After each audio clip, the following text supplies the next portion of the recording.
अगर आप चाहते हैं कि लोग आपको वैल्यू दें, आपको समझें, आपकी बातों को इम्पोर्टेंस दें, आपको बिल्कुल भी हल्के में ना लें, आपके फैमिली मेम्बर, आपके कलीग्स, आपके रिलेटिव्स, बच्चे, आपके हस्बैंड, सब लोग आपकी बात मानें, आपको वैल्यू दें, हर जगह आपको समझदार समझें, तो जी आपको फिर कुछ ऐसी बातें अपनानी पड़ेंगी जो मैं आपको बताने वाली हूँ।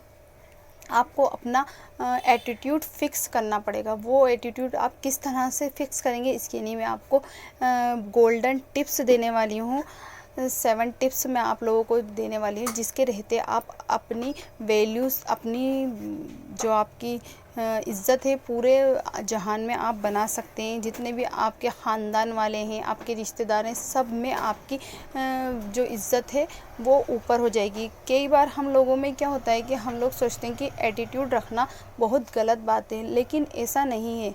एटीट्यूड 2 तरह का होता है, एक होता है खुद में घमंड, एक होता है कि खुद के लिए सोचना। मतलब 2 तरह का होता है, एक दूसरे को नीचा दिखाना और एक खुद को ऊंचा दिखाना। तो ये 2 तरह की बातें होती हैं। हम बढ़ेंगे ऐसी बात की तरफ कि हम अपने आप को ऊंचा दिखाएंगे, किसी दूसरे को नीचा ना दिखाएंगे। तो जी इस तरह से आप अपनी इज़्ज़त अपने ख़ानदान में, अपने रिश्तेदारों में, अपने ऑफिस बना लेंगे। तो जी वो 7 टिप्स कौन से, उसमें आगे बढ़ने से पहले अस्सलाम वालेकुम, कैसे हैं आप सब लोग। उम्मीद है कि आज आप सब खैरियत से होंगे। तो जी आज मैं काफ़ी दिनों बाद, मतलब 2-1 दिन के बाद अपना व्लॉग लेके आई हूँ, क्योंकि मैं थोड़ी सी बिज़ी भी थी और मेरी तबीयत भी थोड़ी सी नासाज थी। तो तबीयत तो मैं अपनी हैंडल कर लेती हूँ, लेकिन बिज़नेस जो होती है ना, उसको मैं ख़त्म नहीं कर पाती। तो जी यहाँ देखिए फ़ातिमा और हम लोग घर के काम कर रहे थे, तो अभी ये मस्तियाँ भी कर रही थी। सारा मेरा डेली रूटीन के साथ साथ मैं आपको ये 7 टिप्स भी साथ ही देने वाली हूँ। तो जी व्लॉग के साथ बने रहिएगा, और जो भी मैं टिप्स आपको बताने वाली हूँ ना, इनको बहुत ही ध्यान से फॉलो कीजिएगा। चलिए तो बढ़ते हैं हमारे वीडियो की तरफ। तो जी पहला जो था हमारा, जो मैं गोल्डन आपसे शेयर करने वाली हूँ टिप्स, वो ये है कि आप एक बाउंड्री सेट कीजिए। मतलब कि कोई शख्स है आपका ज़्यादा आपके क्लोज़ हो रहा है, या कुछ भी आपसे ज़्यादा बात कर रहा है, या कोई कैसा भी है, लेकिन आपको उससे क्या है, अपनी बाउंड्री सेट करनी है। मतलब कि वो हर बात में आपको उसको यस, हाँ, ओके, ये 3 वर्ड्स नहीं बोलने हैं। अगर आपको कोई बात बुरी लगती है तो आप नो भी बोल सकते हैं। जैसे कि एक छोटा सा आपको मैं एग्ज़ाम्पल देती हूँ। जैसे आप ऐप भी सभी लोग यूज़ करते हैं, इंस्टाग्राम, व्हाट्सअप, ये सभी इस वक्त सोशल मीडिया का ज़माना है, सभी लोग इसको यूज़ करते हैं। तो इसमें क्या होता है, कभी कोई हमें चैटिंग में कुछ गलत सलत भी बोल देता है, तो जी आप उसकी बाउंड्री बनाइए, उसको बोलिए ठीक है, नहीं मेरे को आपसे बात नहीं करनी है। ज़्यादा ही अगर आपको उससे कोई प्रॉब्लम है तो आप उसको ब्लॉक कर सकते हैं। इस तरह से अपनी बाउंड्री सेट कीजिए। आपके घर कोई आता है और वो आपसे बदतमीज़ी करता है, तो बस आप उसको इग्नोर कीजिए, उसको ज़्यादा इम्पोर्टेंस मत दीजिए, और इन बातों पे बाउंड्री लगा दीजिए। तो जी हम चलते हैं अपने दूसरी जो बात है ना, उसकी तरफ चलते हैं। ये बहुत इम्पोर्टेंट है, जो हम लोग ये गलतियाँ कर ही देते हैं, लेकिन अब आपको ये अहद कर लेना है कि हमें ये गलतियाँ अब नहीं करनी है। तो जी दूसरी बात जो है वो ये है कि अगर आपको कोई इग्नोर करता है ना, तो आप भी उसको इग्नोर कर दीजिए। मतलब कि किसी को फालतू इम्पोर्टेंस मत दीजिए कि कोई शख्स है आपको इग्नोर कर रहा है, आप पे ध्यान नहीं दे रहा है, फालतू आप उसके पीछे पड़े हुए हैं कि मुझसे बात करो या मुझसे ताल्लुक़ बनाओ, मेरे साथ रहो। इस तरह से आप क्या कमज़ोर होते हैं, और सामने वाला इन कमज़ोरियों का फ़ायदा उठाता है, और वो आपको और ज़्यादा हर्ट करता है, आपको ज़्यादा इग्नोर करता है। जैसे कि मान लीजिए सोशल मीडिया पे ही आ जाते हैं और कहीं नहीं जाते हैं हम लोग, क्या हम किसी को मैसेज किए जा रहे हैं, सामने वाले का रिप्लाई नहीं आ रहा है और हम किए जा रहे हैं, तो इससे क्या होता है, आपकी ना इज़्ज़त है ना कम होती है। सामने वाला सोचता है कि ये तो, इसको कोई फ़र्क ही नहीं पड़ता अगर हम इससे बात करें या ना करें, ये तो हमें वैल्यू देती जाएगी। तो वैल्यू बनाएं, अपनी वैल्यू गिराएं नहीं, ना ही किसी को इतनी वैल्यू दें, अपनी खुद की वैल्यू बनाएं। तो बस यही कि आप लोग इग्नोर जो आपको करते हैं उनको इग्नोर करना सीख लीजिए, क्योंकि एक ही चीज़ के पीछे भागोगे ना तो वो आपको मिलेगी तो नहीं, लेकिन ये वो चीज़ आपको भगाती जाएगी अपने पीछे पीछे। तो जी बढ़ते हैं अपने तीसरे टिप्स की तरफ। तो जी तीसरा टिप्स हमारा ये है कि अपने बारे में सोचिए।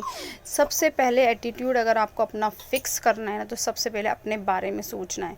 मतलब कि कोई आपके बारे में क्या बोलता है, क्या नहीं बोलता है, पीठ पीछे आपकी क्या बातें होती हैं, इस पे अपना दिमाग और वक्त ज़ाया करने से अच्छा है कि सिर्फ अपने बारे में सोचो। हमें अपनी लाइफ में क्या करना है, क्या नहीं करना है, क्या किस तरह से हम अपनी ज़िंदगी में आगे बढ़ सकते हैं, किस तरह से हम अपने आप को ग्रो कर सकते हैं। छोटे छोटे काम कीजिए, छोटे छोटे अभी तो ऑनलाइन पे इतने कोई अच्छे अच्छे वर्क हैं वो कीजिए। अभी हम यूट्यूब पे कर रहे हैं तो आप भी यूट्यूब पे कर सकते हैं, इसमें कोई ये नहीं है कि आप नहीं कर सकते। आप यूट्यूब पे काम कर सकते हैं। आप और भी बहुत सारी सोशल मीडिया है, मीशो है, ऑनलाइन शॉपिंग वगैरह कुछ भी, मतलब ऑनलाइन सेलिंग, सॉरी शॉपिंग तो हम सभी करते हैं। ऑनलाइन सेलिंग हुई, और भी ट्यूशन है आजकल तो ऑनलाइन ट्यूशन भी पढ़ाए जाते हैं। बहुत सारे काम जो होते हैं, ऑडियो वगैरह देना होती है, ये सब ऑनलाइन वर्क होते हैं। तो आप उन पे ध्यान दीजिए, अपने बारे में सोचिए हमें किस तरह से आगे बढ़ना है, किस तरह से हमें पैसे कमाने, कोई छोटे छोटे बिजनेस करने।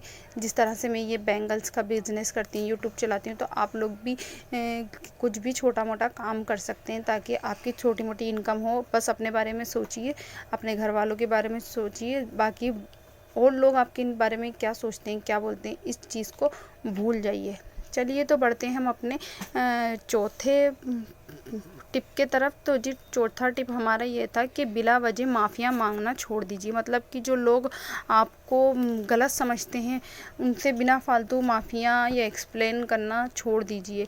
बहुत सारे लोगों की आदत होती है, मेरी भी थी, मैंने अब ये आदत अपनी छोड़ दी है कि लोगों को, मतलब अब मुझे ये डर रहता था कि मैं अगर इस शख्स से माफ़ी नहीं मांगूंगी तो ये मेरी ज़िंदगी से चला जाएगा या फिर ये हमसे दूर हो जाएंगे। कोई भी एक्सेट्रा कोई भी शख्स हो सकता है वो, तो वो हम सोचते हैं कि चलो माफ़ी मांग के किस्सा ख़त्म होता है ना, तो चलो माफ़ी से ही हम इस झगड़े को या इस बात को यहीं ख़त्म करते हैं ताकि हम लोगों का राब्ता कायम रहे। लेकिन आपको ये नहीं करना है, आपको बिल्कुल भी माफ़ियाँ नहीं मांगनी है, क्योंकि माफ़ी मांगने वाले को इंसान कमज़ोर समझता है। तो जी आपको माफ़ियाँ नहीं मांगनी है बिला वजह। तो जी पांचवा टिप ये है कि आपको किसी के लिए भी ज़्यादा इमोशनल नहीं बनना है। मतलब किसी के लिए भी फालतू रोना धोना नहीं है, किसी को भी अपने मतलब समझाने की ज़रूरत नहीं है। क्या कोई आपको गलत समझता है, ठीक है भाई, गलत हैं तो गलत हैं, हम आपके लिए नहीं है। अगर किसी के लिए इमोशनल रखने हैं तो अपने बच्चों के लिए रखिए, अपने पेरेंट्स के लिए रखिए, अपने हस्बैंड के लिए रखिए। फालतू किसी के लिए भी इमोशनल रखने की ज़रूरत नहीं है, क्योंकि कोई भी आज के वक्त में किसी के आंसुओं की कद्र नहीं करता। तो जी इमोशनल होना छोड़ दीजिए। तो जी छठे पॉइंट पर आते हैं हम। छोटा पॉइंट है कि हर जगह नहीं बोलना चाहिए। कई बार कई औरतों की बात होती है कि वो कहीं भी किसी का भी टॉपिक चल रहा है तो बीच में धपक से कूद जाती हैं और चपड़ चपड़ से बोलना शुरू कर देती हैं। तो ये वाली आदत अगर आप में है तो आप बिल्कुल आज से ही इस आदत को, आज ही नहीं मैं कहती हूँ कि अभी से इस आदत को छोड़ दिए। दो जनी जब बात करें तो बीच में बोलने की ज़रूरत नहीं है। इससे क्या है, आपकी वैल्यू कम होती है, आपका एटीट्यूड सेट नहीं होता। तो अपना एटीट्यूड सेट करना चाहते हैं तो अपनी वैल्यू बढ़ाएं, अपनी इज्जत बढ़ाएं। सातवीं और जो आखिरी बात मैं आपको बताने वाली हूँ वो ये है कि आप हर किसी को ज़्यादा अच्छा नहीं बनिए। मतलब हर किसी के लिए अवेलेबल नहीं बनिए, हर इंसान के लिए अच्छा बनने की ज़रूरत नहीं है। जो आपके आसपास है, जो आपके लिए इम्पोर्टेंस है, बस उनके लिए अच्छा बनिए। हर एक के लिए अवेलेबल इंसान जो होता है उसकी इज़्ज़त कहीं भी नहीं होती है, ना तो उसकी इज़्ज़त बाहर होती है, ना उसकी इज़्ज़त घर में होती है। तो उसका एटीट्यूड भी इस तरह से फिक्स नहीं होता है, क्योंकि हर अवेलेबल इंसान को कोई भी इंसान नहीं समझता, कूड़ा और कचरा ही समझते हैं। मतलब कि कोई भी चीज़ जो आसानी से मिल जाती है ना, उसको सब वैल्यूएबल नहीं समझते। मतलब वो बहुत आसानी से जो चीज़ मिल जाती है उसकी कोई वैल्यू नहीं होती है। तो जी आप ये 7 टिप्स अपना सकते हैं, अपनी वैल्यू बढ़ा सकते हैं अपने और अपने कलीग्स में, अपने रिलेटिव्स में। आई होप कि आपको ये वीडियो आज का पसंद आया होगा। अगर वीडियो पसंद आया है तो वीडियो को लाइक कर देना और चैनल को सब्सक्राइब कर देना ताकि आने वाली वीडियो आपको मिल सके, और नोटिफिकेशन ऑन करना ताकि नोटिफिकेशन भी आपको मिल सके। मिलते हैं नेक्स्ट वीडियो में। अल्लाह।